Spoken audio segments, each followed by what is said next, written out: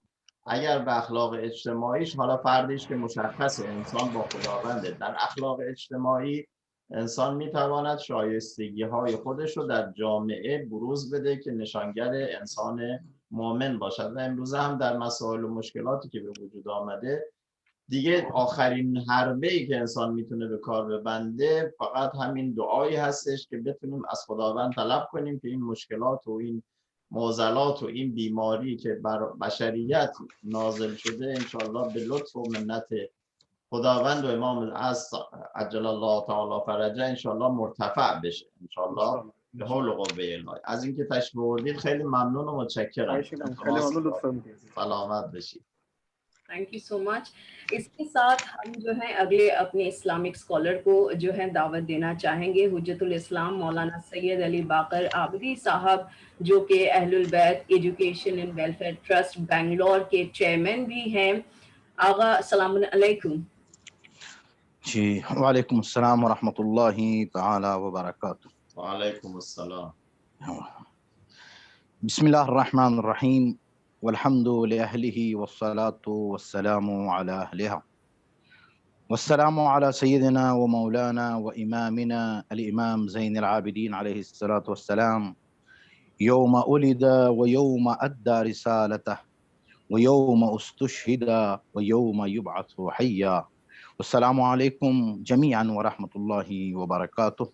وعلیکم السلام ورحمۃ اللہ. ناظرین اکرام اور سامعین حضرات جہاں بھی موجود ہیں، اور بالخصوص علماء کرام اور خصوصی طور پہ جناب آغائے عاشوری صاحب اور آپ تمام ہی کہ جو ایک بہترین ٹاپک اور موضوع پہ جو اس دور میں جو واقعاً جہاں معاشرہ اور سوسائٹی اخلاقی اعتبار سے پستی کی طرف جا رہی ہے، اور پستی بنام بلندی کے نام پہ پستی کی طرف جانا، اس سے بڑھ کر اور کیا عالمیہ ہو سکتا ہے کسی معاشرے میں، کسی سوسائٹی میں.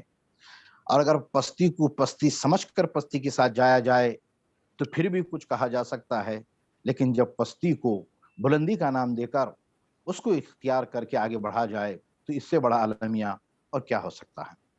واقعاً ان ایام میں جہاں پہ امام کی شہادت کی مناسبت ہے، تو اس موقع پہ اس عظیم کتاب کے حوالے سے کہ جس کو زبور آل محمد علیہ افضل الصلاۃ والسلام کہا گیا ہے، اس کتاب کے حوالے سے گفتگو کی جائے. ماشاءاللہ ابھی تک جتنے بھی علماء اکرام اور ساتھ ساتھ جناب ایڈوکیٹ صاحب نے اور درمیان میں آغا عاشوری صاحب نے وقفے سے ان گفتگو کے بعد جو اپنے تاثرات پیش کیے ہیں، ماشاءاللہ بہترین گفتگو چل رہی ہے، اور امید ہے کہ اس پہ ہم سب کے سب مل کر نہ کہ گفتگو کی حد تک بلکہ اس کو عملی جامہ پہنانے کی پوری کوشش کریں. دامن وقت میں گنجائش بھی نہیں ہے، جو وقت دیا گیا ہے جہاں تک میں سمجھتا ہوں، اور ہمارا نمبر بھی آخر میں ہے، تو شاید 20 منٹ ہیں، اس سے زیادہ ٹائم بھی ہم نہیں لینا چاہتے آپ حضرات سے. دیکھیں، امام علیہ الصلوۃ والسلام کی زندگی کو اگر ہم واقع کربلا سے پہلے دیکھیں، پھر واقع کربلا کے بعد کوفہ اور شام کے جو حالات اور مناظر سے جو امام گزرے ہیں، ان کو لے کر پھر مدینہ واپسی. اب وقت ہے نہیں کہ تمام گفتگو کی جا سکے، اور مسئلہ ہمارا اور جو ٹاپک ہے وہ صحیفہ سجادیہ سے. تو آئیں، یہاں امام نے جو دعاؤں کا مجموعہ پیش کیا ہے، اور یہ خود جو ہے نا صحیفہ سجادیہ جو ہم تک پہنچی ہے، یعنی بہت سارے یعنی ائمہ کی اولاد جو شہید ہوئے ہیں اس صحیفہ سجادیہ کی حفاظت میں. جناب یحییٰ بن زید بن امام زین علیہ السلام، جناب زید خود شہید ہوئے، شہید ہونے کے بعد ان کو پھانسی پہ چڑھایا گیا. ان کے بیٹے جناب یحییٰ شہید ہوئے، پھر ان کو پھانسی پہ چڑھایا گیا. بہت سارے اور اس صحیفہ سجادیہ کی حفاظت کرتے رہے. جب ہم اس روایت کو دیکھیں جس روایت کے ذریعے سے یہ صحیفہ سجادیہ ہم تک پہنچا ہے، اس کو جو ہے کیا ہے، جس راوی سے جو روایت کی گئی ہے اس میں باقاعدہ طور پہ انہوں نے جو بیان کیا ہے تسلسل کے طور پہ، اب وقت نہیں ہے کہ تسلسل بیان کریں، امام جعفر صادق علیہ السلام، پھر امام محمد باقر، جو پھر امام زین العابدین علیہ السلام. اور اس سلسلے کو دیکھیں تو واقعاً یہ صحیفہ سجادیہ ہم تک جو پہنچی ہیں، جو مجموعہ ہے دعاؤں کا، اس کو پہنچانے میں خود ائمہ اطہار علیہ السلام اور ان کی اولاد اور ان کے اصحاب نے بڑی زحمت اٹھائی ہے، بڑی حفاظت کی ہے. بڑی حفاظت کرنے کے بعد عمیر فرماتے ہیں کہ جو ہے کہ میں نے اپنے بابا سے، پھر وہ فرماتے ہیں کہ جو ہے کہ میں نے اپنے بابا سے، پھر جو ہے کیا ہے امام تک جو ہے کیا یہ سلسلہ پہنچا ہے. اب آیا یہ سلسلہ جو دعاؤں کا ہے، دعا کی حد تک مخصوص کر دیا جائے، یہ سمجھتے ہوئے کہ بھئی دعا ہے، دعا پڑھ لی گئی، ہر نماز کے بعد کی دعا ہے، ہر دن کی دعا ہے. امام نے جو فرمایا صبح اور شام کی دعائیں ہیں، عیدوں کی دعائیں ہیں، جیسے ابھی علماء کرام نے بیان کیا ہے کہ جو ہے کیا ہے دعا عرفہ ہے، اس کے علاوہ جو ہے کیا ہے عیدین کی دعائیں ہیں جس کے امام نے فرمایا. اگر تھوڑا سا غور کریں تو پورا ایک نظام کائنات یا پورا ایک نظام زندگی امام نے دعاؤں کی شکل میں پیش کر دیا. اگر ہم علم کے بارے میں بحث کریں تو کتنی ایسی دعائیں ہیں جس میں امام نے 1400 سال پہلے ان علوم کے خزانے کھول کے انسانوں کو، امت اسلامیہ کو بتایا. امام دعاؤں میں ایک دعا میں فرماتے ہیں کہ یا من یعلم زینت الفی، کہ تیری تمام تعریفیں تیرے لیے پروردگار کہ جو سائے کے ویٹ اور وزن کو جانتا ہے. یا من یعلم زینت الماء، کیا اور توری ذات وہ ہے مقدس ذات، پاک و پاکیزہ ذات کہ جو پانی کے ویٹ اور وزن کو جانتی ہے. یہ 1400 سال پہلے امام زین العابدین علیہ السلام امام دعا کے ذریعے فرما رہے ہیں کہ پانی کا بھی ایک ویٹ ہوتا ہے، پانی کا وزن ہے، لیکن کسی کو پتا نہیں تھا کہ پانی کا وزن ہے. بعد میں چل کے ترقی ہوئی تو پتا چلا کہ پانی کا وزن ہے. اب اس سے آگے بڑھ کر یا من یعلم زینت الہوا، کہ پاک و مقدس ہے وہ ہستی اے پروردگار کہ جو ہوا کے وزن کو جانتی ہے. یعنی ہوا کے وزن کا ابھی پتا چل گیا ہے. اب اس کے بعد سائے کے وزن کا ابھی تک پتا نہیں چلا ہے، لیکن امام نے 1400 سال پہلے ارشاد فرمایا کہ یہ جو سایہ پڑتا ہے ہر چیز کا، اس سائے کا بھی وزن ہے.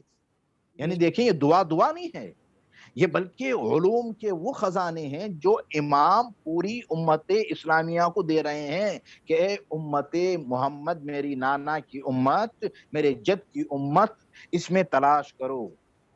اور مصیبت کیا ہوئی ہماری کہ جب بھی کوئی ایک نئی سائنسی ٹیکنالوجی طور پہ ترقی سامنے آتی ہے تو ہم صرف یہ کہہ کے بیٹھ جاتے ہیں کہ ہاں بھائی یہ ترقی، یہ تو ہمارے امام نے 1400 سال پہلے کہہ دیا. جی تو کتنی بڑی مصیبت کی بات ہے کہ چاہیے، کس کو چاہیے تھا؟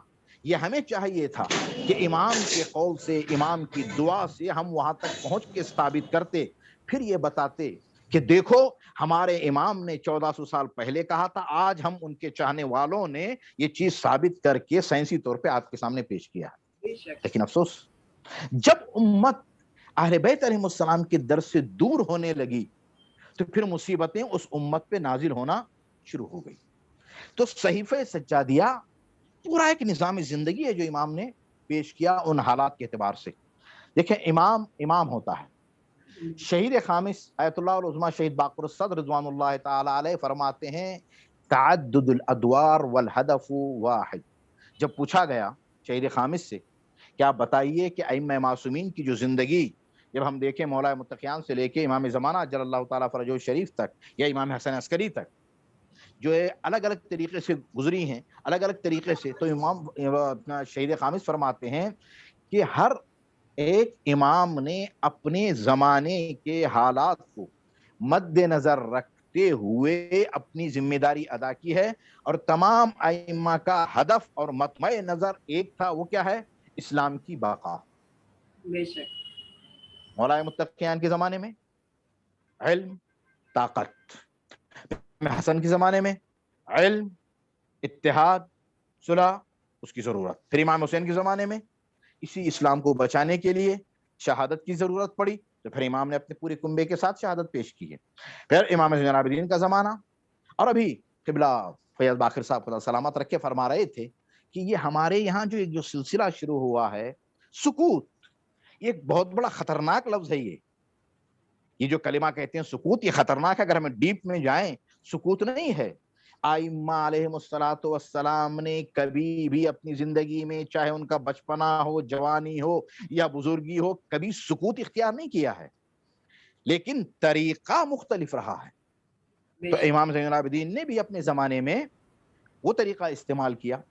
اب یہ جو عام طور پہ دیکھتے ہیں کہ امام جعفر صادق علیہ السلام کے زمانے میں جو مدرسہ تھا جس میں 4000 طالب علم پڑھتے تھے مدینہ نبوی میں، یا اگر ہم تھوڑا سا پیچھے پلٹ کے دیکھیں تو اس کی امام زین العابدین نے رکھی مدینے میں. بنیاد اس مدرسے کی امام زین العابدین نے رکھی. پھر امام محمد باقر علیہ السلام کے زمانے میں ایک تھوڑا سا آگے بڑھا. پھر امام جعفر صادق علیہ السلام کے زمانے میں بنی امیہ بنو عباس کے درمیان جو رنجش تھی حکومت کو لینے کے لیے، اس میں موقع مل گیا. تو پھر یہ سلسلہ آگے بڑھا، جس میں 4000 اسٹوڈنٹ جو ہے کیا ہے حدثنا ابو عبداللہ الصادق کے نام سے یاد کرتے تھے ہر علوم میں. تو اس کی بنیاد امام زین العابدین علیہ السلام نے رکھی ہے. اب آئیں آج کے حالات کے طور پہ ہم اس دعا کی طرف چلتے ہیں کہ جس کو دعائے اہل ثغور کا نام دیا گیا ہے، اس لیے کہ آج پوری امت اسلامیہ جو ہے نا ایسے شکنجے میں جکڑی ہوئی ہے ظالموں کے کہ جو بسا اوقات استعمال کرتے ہیں کہ اسلام دشمن. نہیں، ہم تو کہتے ہیں انسان دشمن یا انسانی دشمن. اس لیے کہ اسلام کبھی بھی انسانیت سے الگ نہیں ہوا ہے. انسانیت، اسلام یعنی انسانیت. تو انسانیت کے دشمنوں نے پوری امت کو، پورے انسانوں کو ظلم کے شکنجے میں جکڑ لیا ہے. آج جس طرح بھی آپ مڑ جائیں، مشرق وسطیٰ کے حالات دیکھ لیں، ان ممالک کے حالات دیکھ لیں جہاں پہ ظلم پہ ظلم ہو رہا ہے. اگر استعماری طاقتوں کے فائدے میں ہے تو وہ ظلم نہیں بلکہ دفاع ہو جاتا ہے. جب اگر کوئی بھی انسان اپنے دفاع کے لیے اٹھتا ہے ان کے خلاف تو وہ دہشت گرد بن جاتا ہے. اب آئیں یہ دعائے اہل ثغور جو امام علیہ الصلوۃ والسلام نے صحیفہ سجادیہ میں فرمایا، اس کے چند جملے جو ہے کیا ہے آج کل کے حالات کو مد نظر رکھتے ہوئے میں آپ حضرات کے سامنے پیش کروں، جس میں امام فرماتے ہیں دعائے اہل ثغور میں ان حضرات کے لیے پیغام ہے کہ میں تو کہتا ہوں شاید ہمارے اپنے ملک میں رہنے والے وہ مومنین، وہ شیعان حیدر کرار یا وہ اہل بیت علیہ السلام کو چاہنے والے، یا عام طور پہ بر صغیر میں رہنے والے کہ جو ہمیشہ ہم زیارتوں میں دعا کرتے رہتے ہیں یا لیتنا کننا معکم فنفوز فوزا عظیما، کہ بارے اگر کاش مولا ہم آپ کے ساتھ ہوتے، آپ کے زمانے میں ہوتے تو ہم اپنی جان کی قربانی پیش کر کے وہ اتنی عظیم کامیابی حاصل کر لیتے جو کامیابی آپ کے اصحاب نے حاصل کی ہے. تو شاید ان کو مد نظر رکھتے ہوئے اب یہاں امام فرماتے ہیں اللہم وَأَيُّمَا مُسْلِمٍ أَهَمَّهُ أَمْرُ الْإِسْلَامِ. دعائے اہل ثغور. یہ دعائے اہل ثغور کیا ہے؟ اہل ثغور وہ مسلمان سپاہی جو مسلمانوں اسلام دشمن طاقتوں کے خلاف جنگ کر رہے تھے، جو چٹانوں بیابانوں میں جو ہے رہ رہے تھے، اور اس بڑی جو طاقت تھی اس وقت مسلمانوں کے خلاف جو جنگ کر رہی تھی، وہ اسلام کا دفاع، مسلمانوں کا دفاع جو کر رہے تھے سپاہی حضرات اور مسلم لشکر، ان کے لیے دعا کر رہے ہیں امام. اس دعا میں فرماتے ہیں کہ میرے پالنے والے، اے پروردگار، وَأَيُّمَا مُسْلِمٍ أَهَمَّهُ أَمْرُ الْإِسْلَامِ، کہ مسلمانوں میں سے کوئی بھی ایک مسلمان کہ جس کے دل میں اسلام کا درد پایا جاتا ہے، اسلام کی حمایت پائی جاتی ہے، اسلام کے حوالے سے وہ جب مسلمانوں پہ مصیبت دیکھتا ہے، اسلام پہ مصیبت دیکھتا ہے تو غمگین ہو جاتا ہے. وَأَحْزَنَهُ تَحَزُّبُ أَهْلِ الشِّرْكِ عَلَيْهِمْ. پھر امام فرماتے ہیں کہ اور تمام اہل کفر اور شرک تمام کے تمام ایک ہو کر، اکٹھا ہو کر جب مسلمانوں پہ حملہ آور ہوئے ہیں تو اس کو جب وہ دیکھتا ہے تو وہ غمگین ہو جاتا ہے. پھر امام فرماتے ہیں آگے فنوا غزوا او ہما بجہاد. تو پھر اس نے کیا کیا؟ نیت کی کہ میں اس جنگ میں شریک ہو جاؤں، یا پھر ہمت کرتے ہوئے آگے بڑھا کہ چلو میں چلتا ہوں دشمن اسلام کے خلاف جنگ کرتے ہوئے اپنی جان کی قربانی پیش کر دوں. فقعد به ضعف. لیکن پس کیا ہوا کہ کوئی ایسی کمزوری اس پہ لاحق ہو گئی کہ جس کی وجہ سے وہ جا نہیں سکا. پورا ارادہ کر لیا تھا لیکن کمزوری کی وجہ سے، کچھ مصیبتوں کی وجہ سے وہ رک گیا ہے. او ابطأت به فاقۃ، یا پھر یہ کہ دنیاوی طور پہ فاقہ شکنی، یا جو ہے مالی اعتبار سے اتنا کمزور تھا کہ اب اگر وہ چلا جاتا تو اس کی بیوی بچے اور جن کا نان و نفقہ اس کے اوپر واجب تھا وہ بھوکے پیاسے رہ جاتے تھے. اس کو مد نظر رکھتے ہوئے وہ نہیں جا سکا ہے. او اخرہ عنہ حادث، یا پھر یہ کہ کوئی ایسا معاملہ پیش آ گیا کہ جس نے مسلمان لشکر سے ملحق ہونے سے اس کو دور کر دیا یا تاخیر ہو گئی. تو اب اس کو کیا ہے، کیا کرے؟ امام فرماتے ہیں او عرض له دون ارادته مانع، یا کسی ایسی دوسری چیز نے کہ جو اس کا ارادہ تھا اللہ کی راہ میں جہاد میں شرکت کرنے کا، اس سے روک دیا گیا ہے. تو ایسے مسلمانوں کے لیے امام کیا فرماتے ہیں؟ کہتے ہیں فَاكْتُبْ اسْمَهُ فِي الْعَابِدِينَ، کہ میرے پالنے والے، اے میرے پروردگار، تو ان کے نام کو ان عبادت گزاروں میں شمار کر کہ جو تیری عبادت کرتے ہیں. اس لیے کہ انہوں نے ارادہ کیا تھا تیرے اسلام کو بچانے کے لیے، مسلمانوں کی حمایت کے لیے، لیکن یہ مسائل پیش آئے کہ جس نے اس کو روک دیا. پھر آگے فرماتے ہیں وَأَوْجِبْ لَهُ ثَوَابَ الْمُجَاهِدِينَ، اور پالنے والے اس کو تو مجاہدین کا ثواب اور اجر اس کو دے کہ جو واقعاً گیا جہاد کیا اور شہید ہو گیا، جو ثواب ملتا ہے وہ ملے گا اس کو، وہی ثواب اس مسلمان اور مومن کو دے جس نے ارادہ کیا لیکن نہ جا سکا۔ وَاجْعَلْهُ فِي نِظَامِ الشُّهَدَاءِ وَالصَّالِحِينَ، اور اس کو ان لوگوں میں شمار کر بار الہ جس کو تو نے شہداء اور صالحین میں شمار کیا ہے۔ اب آئیں یہاں پہ رک کے اس موقع پہ، اور واقعاً جس کی طرف ابھی آغا عاشوری صاحب نے بھی اشارہ کیا، کیا معظم رہبر نے جس دعا کے لیے کہا تھا کورونا کے حوالے سے، اور واقعاً صحیفہ سجادیہ زبور آل محمد سلام اللہ علیہ، یہاں پہ ایک مستشرق کی بات میں بیان کرتا ہوں، بیان کر کے وقت کے اندر ہی میں اپنی انشاءاللہ تعالی بات کو سمیٹ لوں گا، کہ جس میں ایک مستشرق لندن کا، برطانیہ کا تھا، اس کو جب صحیفہ سجادیہ ٹرانسلیشن انگلش میں ملی اور اس نے پڑھنے کے بعد وہ یہ کہتا ہے مسلمانوں سے، بالخصوص کچھ علماء سے، شیعہ علماء سے، کہ کہتا ہے کہ کیا آپ حضرات کے پاس اتنا پیسہ نہیں ہے کہ جس کے ذریعے سے اس صحیفہ سجادیہ جو ٹرانسلیٹڈ ہے، ترجمہ کیا ہوا انگلش میں، دنیا بھر کی لینگویجز میں، زبانوں میں اس کو ترجمہ کر کے آپ لوگوں تک پہنچائیں؟ اس لیے کہ اگر آپ کے پاس، جس طرح سے شہید مطہری رضوان اللہ تعالی علیہ نے فرمایا کہ اگر اسلام کی حقانیت کے لیے، مذہب تشیع کی حقانیت کے لیے، اسلام کی حقانیت کے لیے صرف صحیفہ سجادیہ ہو تو ہی کافی ہے۔ اب وہ کون کہتا ہے؟ ایک مستشرق کہہ رہا ہے کہ یہ کتاب صحیفہ سجادیہ، جب اس کے مفاہیم کو ہم پڑھتے ہیں تو ہمیں پتہ چلتا ہے کہ اسلام کس دین کا نام ہے، کس نظام زندگی کا نام ہے، کس نظام کائنات کا نام ہے۔ تو یہ صحیفہ سجادیہ جو دعاؤں کے ذریعے سے امام نے علوم کے خزانے، جہاد کے خزانے، ظالم کے خلاف جہاد، ضروری نہیں ہے کہ تلوار لے کر جہاد کریں، اور امام کا جو جہاد رہا ہے، امام کا واقعاً وہ بہت عظیم جہاد، خود کربلا میں، پھر کوفے میں اور شام میں امام کا جو جہاد رہا ہے، خطبات کے ذریعے سے امام حسین کی ذمہ داری عصر عاشور ختم ہوتی ہے اور امام زین العابدین کی ذمہ داری عصر عاشور شروع ہوتی ہے۔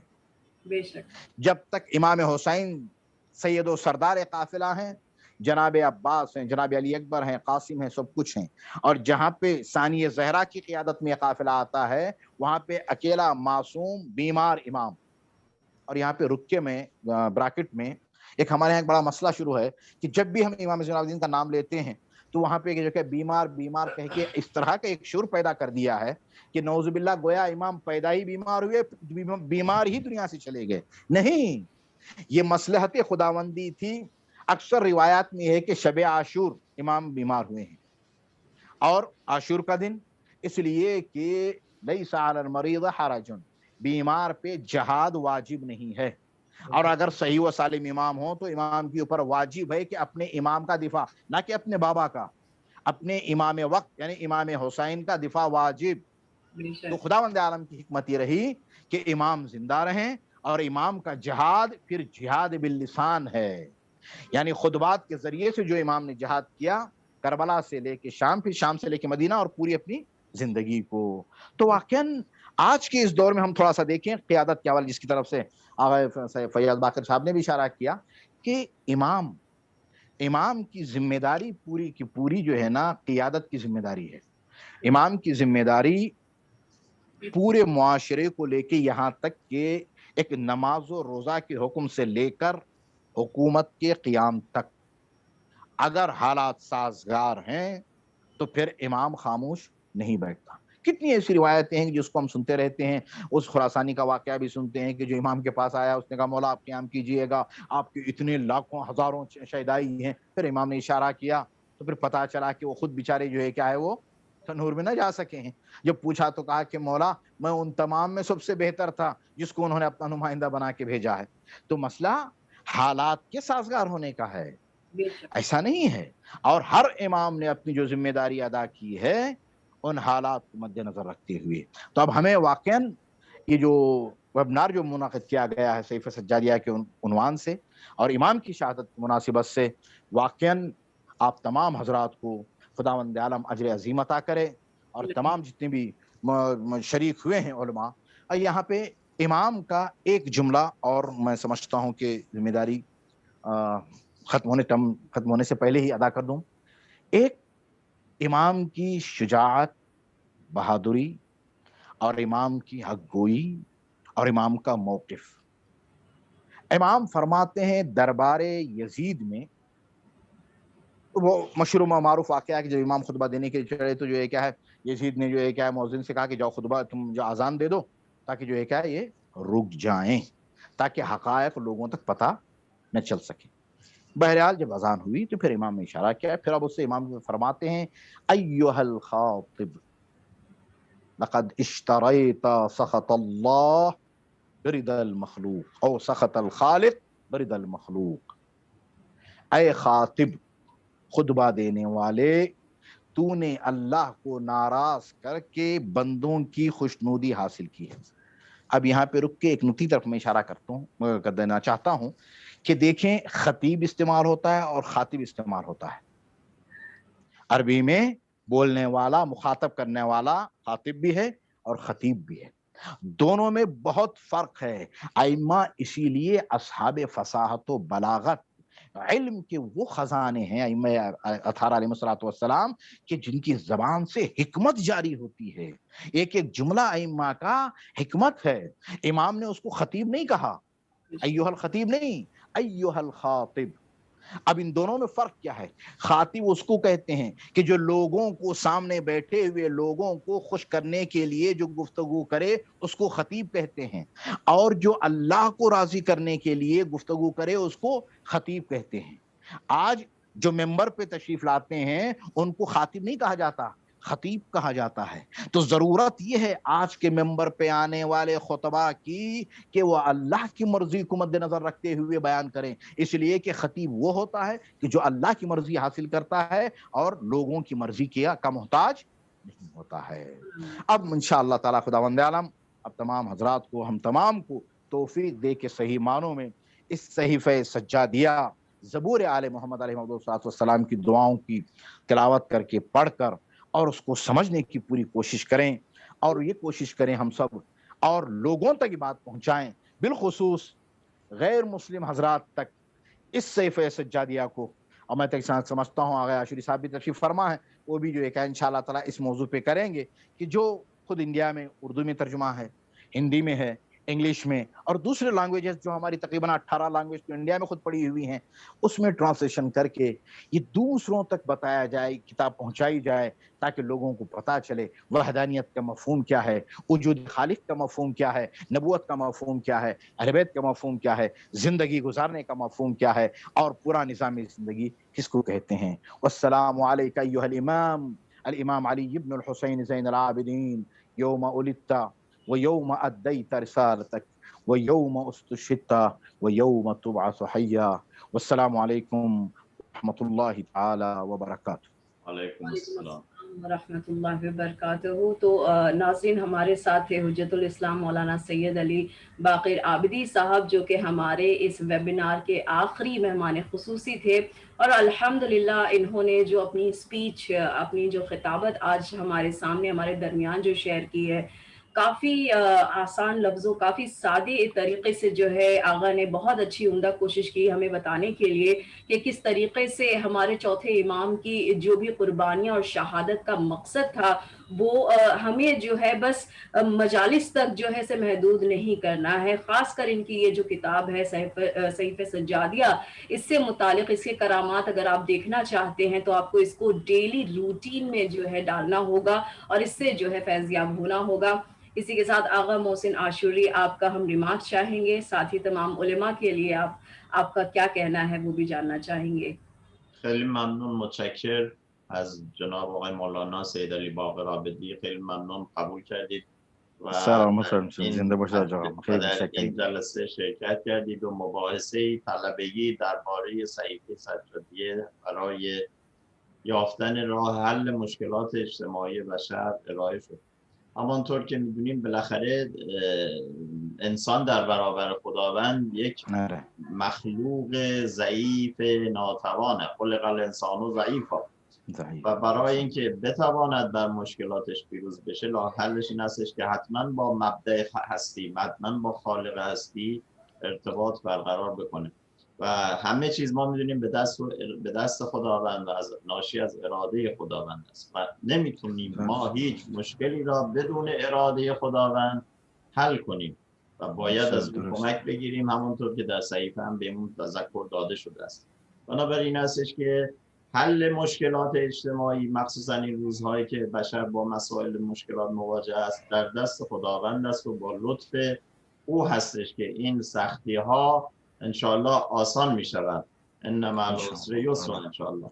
و بنابراین این هستش که از خدا می خواهیم بالاخره به برکت وجود اهل بیت علیهم السلام و خاصتا امام سجاد علیه السلام انشالله مشکلات و این بحرانها و معضلات اجتماعی در جوامع بشری ریشه‌کن بگردد. از جناب عالی بسیار تشکر میکنم که تشریف آوردن. همچنین لازم هستش که از بقیه علمای از عظام که تشریف آوردن، آقای مولانا فیاض باقر، مولانا منظور صادق زیدی و همچنین ادوکیت شهزاد نقوی و همچنین به best moderator شایسته Zahra. Also we should thanks for participating in this program. That was very useful for me, and as I know a little bit Urdu, but I understand something about the Sahifa Sajjadi also. So I think especially young generation should be familiar with Sahifa Sajjadiya, and after that they can understand what are the rule of the mankind in this universe. انشاءالله خداوند به همه ما توفیق بدهد که رهرو اهل بیت اسمت و طهارت علیهم السلام باشیم. بسیار ممنون و متشکر. بهت شکر به قول خود. خیلی سلامت باشید آقا. ما هم خیلی متشکریم که شما با ما این موقعی فراهم کردید، با ما دادی که ما خیلی متشکریم باز جناب عالی که در این وبینار ما شرکت کردیم و ان شاء الله تعالی امید با خدا که قبول خداوند قبول ان شاء الله. ممنون و متشکر. التماس دعا. نسألكم الدعاء جناب. التماس دعا.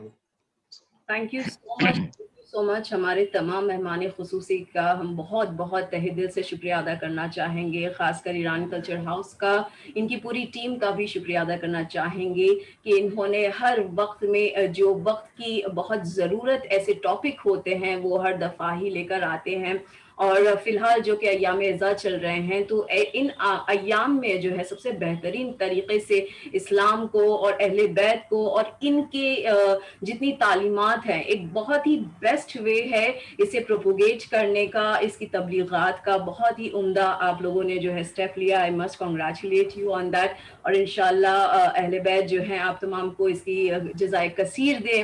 اور اسی کے ساتھ ہم بھی جو ہے آپ تمام سے اجازت چاہیں گے، اور ان تمام ناظرین کے لیے ہم بہت ان سے بھی جو لوگ چاہتے تھے کہ اس میں ہماری جو خانم زکیہ وہ بھی جڑنے والی تھیں پر وہ تکنیکی خرابیوں کی وجہ سے جو ہے وہ اس دفعہ کے ویبینار میں جو ہے ہم سے نہیں جڑ سکے. انشاءاللہ اگلی دفعہ ہم ایک بار پھر کوشش کریں گے کہ اگلی دفعہ کسی اور ویبینار میں کسی اور ٹاپک کے ساتھ انشاءاللہ اور تمام اسلامک اسکالرز کے ساتھ وہ بھی جو ہے شرکت کر سکیں. اسی کے ساتھ ہمیں دیجیے اجازت. شکریہ. خدا حافظ. خدا حافظ. خدا حافظ. خدا حافظ. خدا حافظ. خدا حافظ.